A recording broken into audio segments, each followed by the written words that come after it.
આપણે બધા કોઈ ફેમિલી મેમ્બર હશે, કોઈ સગાવાલા હશે, કોઈ ભાઈઓ હશે, કોઈ જેનો જેઠાણી હશે કે સાસુ વહુ હશે. આમાંથી એક ઓબ્ઝર્વેશન હે કે દિવ્ય જીવન એક શરૂઆત. તો આ 4 દિવસમાં તમને ક્યાં એવું લાગ્યું કે આ એક સેમ્પલ હે, આ એક સેમ્પલ એવું હોય કે જે દિવ્ય જીવન એક શરૂઆત થઈ ગઈ હોય યા રનિંગમાં હોય? એવા તમને કોઈ અનુભવ છે? તમે ઉદાહરણ તરીકે કહીએ કોઈ? અને બીજું જે નથી બોલાતું એ પણ શીખાય છે. જે નથી બોલાતું એ શીખાય છે, એ ખાલી જોવાથી શીખાય છે. એ પણ એ હાથે હાથે એટલે જ બને છે. જો તમને અહીંયા રીતે આવડી ગયું તો જે કહેવામાં આવે છે એ તમે સમજી જશો, પણ જે નથી કહેવામાં આવ્યો, જે જોવામાં આવ્યું છે એ તમને ઘણું બધું પણ શીખાડશે.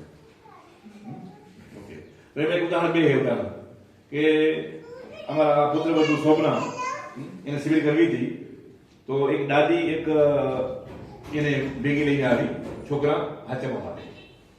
તો એનો મતલબ એ થયો કે આ શક્ય છે, આ શક્ય, એ કોઈ ઇસ્યુ નથી. એમ આપણે કે ભાઈ મારું બાળક નાનું છે અને મારે સિવિલ કેમ કરવી? તો ઘરના સભ્યનો મતલબ શું છે? તો બસ આ સેમ મળે. રાશિ આવી તો એનો પણ એક બાબુ હોય, તો એ નાની ભેગા આવ્યા બાળકને સાચવવા માટે. આ એક સહકાર અને એક તાલમેલ છે કે આપણે પરિવારનો મતલબ શું છે? પરિવારનો મતલબ એટલો છે કે આપણે એકબીજાના સહકારથી આગળ વધી. ઓકે, તો આ દિવ્ય જીવન કહેવાય. બીજું કેવું કહેવાય? આ દિવ્ય જીવન કહેવાય કે જે એક વ્યક્તિને જે કાંઈ કરવું હોય તો એના જીવનમાં એક બીજી વ્યક્તિ એને કોઈ પણ એંગલથી શક્ય હોય સહાયક બને. સહાયક બનવું એવું ફરજિયાત નથી, પણ તમે જે પણ કરી શકો બીજા માટે એ કરી શકાય. આને તાલમેલ કહેવાય. દરેક વ્યક્તિના પરિસ્થિતિ, માનસિક સ્થિતિ, ભાવનાત્મક સ્થિતિ બધા અલગ અલગ હોય. આજે આ વ્યક્તિને શેની જરૂર છે એ તરફ બીજી વ્યક્તિ એને સહાય કરે. આ તાલમેલ, પરસ્પર સહાય. અને એટલા બધા ભેગા થઈ બીજું કામ શું બન્યું હતું? એકબીજાને જવા નાખવા એ કોઈ કામ નથી. એક પરિવારમાં લગ્ન કર્યા, દીકરા જન્મ્યા, લગ્ન કર્યા, પોતરા થયા, 5 વર્ષનો પરિવાર થઈ ગયો. એક્ઝેક્ટલી પરિવારનું કામ શું હોય? પરસ્પરનો સહકાર. શેના માટે? કે જીવનને આગળ લઈ. જીવનને ખાલી અહીંયા બે પ્રકારના માણસો જીવન જીવી રહ્યા છે. એક તો જીવનને ખાલી પસાર કરી રહ્યા છે, નથી મળતા એટલે જીવનને પસાર કરી રહ્યા છે. બીજા મનુષ્ય એવા છે કે જે જીવનને ઉચ્ચતર બનાવે છે.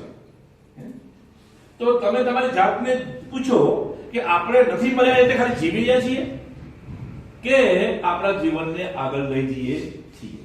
આ પેલું પગથિયું વિચારવાનું છે. બસ હા લે રહ્યો શું કામ? કારણ કે મરે નથી એટલે હારી જાય. આ પણ જીવનને આકાર દેવો નથી. એટલે તમને કહું છું કે રામ ભરોસે જીવન જીવાય.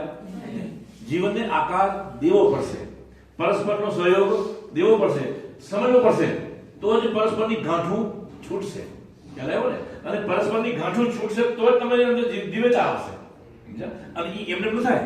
એનું શિક્ષણ, પ્રયોગોને એપ્લાય, પરસ્પરની સમજૂતી, ઘણું બધું ચીજો કામ કરશે. પરસ્પર શીખશું. હું તમારા પાસે કામ શીખીશ, તમે મારા પાસે કામ શીખશો. હું તમને ખાલી શીખવાડતો નથી. તમે અહીંયા મેં તમને 4 દિવસ કામ શીખવાડ્યું, પણ 4 દિવસમાં હું પણ કામ શીખ્યો આ પાસે તમારા પાસે. હવે હું શું શીખ્યો એ અલગ મેટર, પણ હું કામ શીખ્યો. તો સંબંધોની અંદર આ જ વસ્તુ હોય. તમે ઊંડો વિચાર કરજો કે આપણે ઘરમાં છીએ, એક પત્ની તરીકે, એક પુત્રવધુ તરીકે, એક દીકરા તરીકે, એક સાસુ, સસરા, બાપ, ભાઈ, બધા જ છે. એક્ઝેક્ટ કરવું શું? એમ રોજ ખાવાનું, રોજ પીવાનું, હોઈ જવાનું, ધંધો કરવાનો, ઘરના કામ કરવાના, આ એક રૂટીન લાઈફ અને હોવાની છે. એમાં તમે છલકી નહીં આપો, પણ એને વ્યવસ્થિત આકાર આપો અને એમાંથી કાંઈક ચીજોને નિર્માણ કરો જે તમારા માઇન્ડને અને તમારા સ્ટેટ ઓફ માઇન્ડને આગળ લઈ જાય. એ ચીજોને જેમ જેમ શક્ય હોય એટલી અંદર ઉમેરો. એમને બધું ભેગું થઈ જશે સ્ટેપ બાય સ્ટેપ કે આજે અત્યારે મારું ઘર આવું છે તો એમાં એક સ્ટેપ આગળ ભરીને હું શું કરી શકીશ એ મારે કરવું જોઈએ. બસ આ કરવાનું. આવતીકાલે મને ખબર પડશે કે નહીં હવે આ વસ્તુ પણ કરવા જેવી છે. બસ એવી રીતે સ્ટેપ બાય સ્ટેપ તમે 1-2 વર્ષની અંદર તમે ઘણો બધો પંથ કાપશો. તો તમને એક જ ખબર પડશે કે એકચ્યુઅલી જે આપણે કાંઈક સમજ્યા ના ઈ શાસ્ત્રો વાંચ્યા હતા, કથા વાંચી હતી, આ તે ઈ ખરેખર એક વાતો હતી. તો અસલ રિયાલિટી આ હે.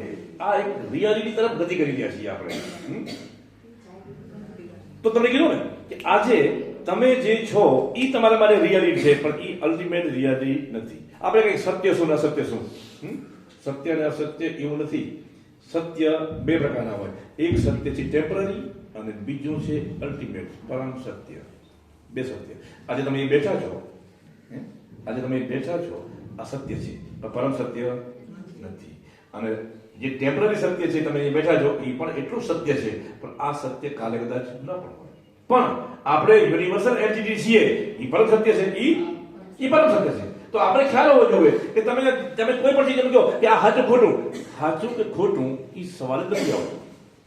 એ કયા સંજોગોમાં સત્ય છે, કયા સંજોગોમાં સત્ય છે, એ ટેમ્પરરી સત્ય છે. અને ટેમ્પરરી સત્ય એ ટેમ્પરરી સત્ય છે જ. ટેમ્પરરી સત્ય છે. આ ચાર્જ મળે છે એ સત્ય છે, પણ કેવું છે?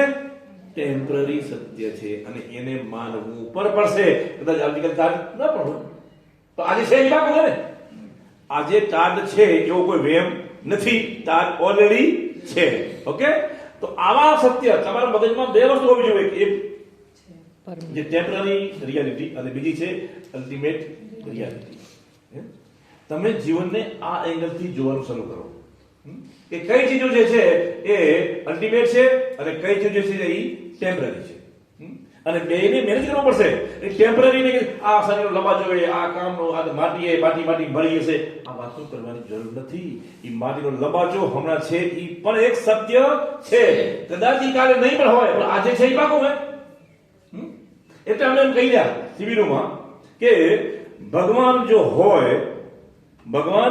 હોય તો અમને એની સાથે કોઈ વાંધો નથી, પણ કદાચ ઈ ન હોય તો અમને એને શોધવો નથી. પણ હું અહીંયા છું ઈ સત્ય છે અને ઈ મને ખબર છે. આટલું તમારા મગજમાં જાણકારી રાખો. એટલે ભગવાનની વાતનું પડવું નહીં. તમે છો ઈ સત્ય છે ટેમ્પરરી. ભલે આવતીકાલે મરી જવાના હોય, ગમે હોય, તો આજે છીએ ઈ રિયાલિટી. સત્ય રિયાલિટી. આવતીકાલનું સત્ય અલગ હશે. આજનું સત્ય જો તમે અવગણશો, આજનું સત્ય અવગણશો તો કાલ આવશે નહીં. આ જીવનની કદમ છે. સરસ. હવે આપણે એક